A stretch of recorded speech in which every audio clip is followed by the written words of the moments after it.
Totally yours, we give ourselves, faithfully yours until the end. To your mission, Lord, we give our hands.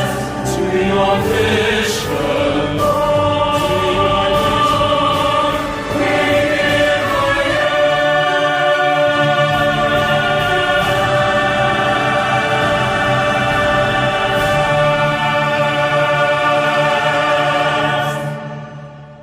Hey ya, hey ya, hey ya, hey ya, hey ya, hey ya, I consider the missions with the Navajo as unique, as if you're not in the United States because of the setting. No, you're out there in the desert. It's actually desert, like the desert. And being a missionary, of course, that's our vocation, that's our charism, being missionaries, bringing the Word of God, bearing as bearers of the gospel. I feel that I also have that responsibility, and I also have that calling to offer myself to work in spreading the good news to the Native Americans. And at the same time, I believe I can grow personally as a friars, being there, experiencing what it is to be in the mission, particularly in that very unique setting with the Navajo Native Americans. And it's challenging because it's a different, as I said, different culture, different environment. You have to insert yourself in, integrate yourself in. At the same time, you have to learn the language, you have to learn the people, you have to learn to live with them, to struggle with them, and respond really to the pastoral needs of the Navajo missions. PJ and myself is my parish priest, and we're only just two of us, and we live together, we pray together, we eat together, and we do household chores together.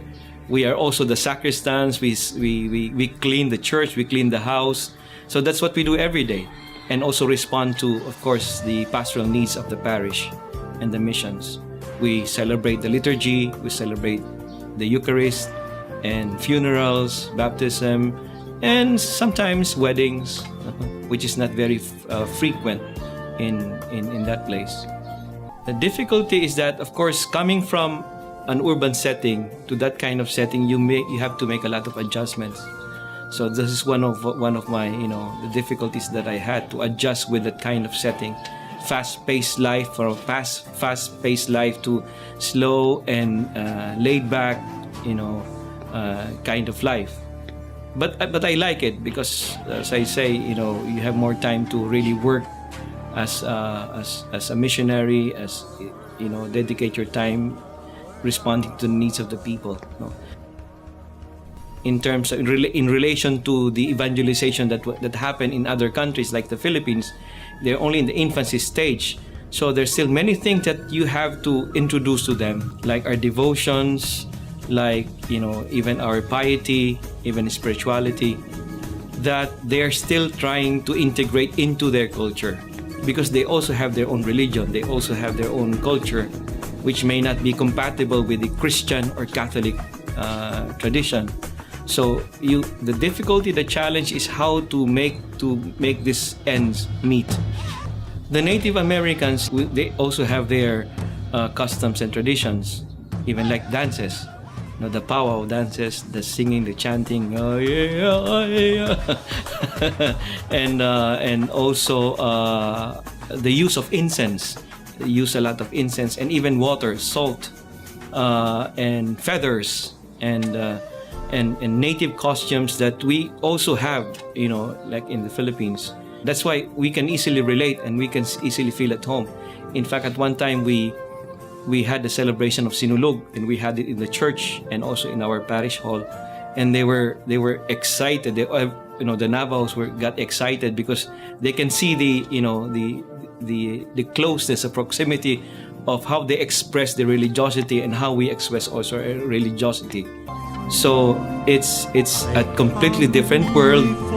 You really have to contemplate a lot, meditate a lot, and pray a lot so that you'll be strengthened in your faith, because that is what mission basically is. It's sharing your faith So they would like to see you as a model of faith. They would like to see you as someone whose faith is alive. So when you share, it's not just you share the words or your wisdom or your thoughts, the message of the gospel. You also share how you live the gospel and how you experience the gospel. Your love for me.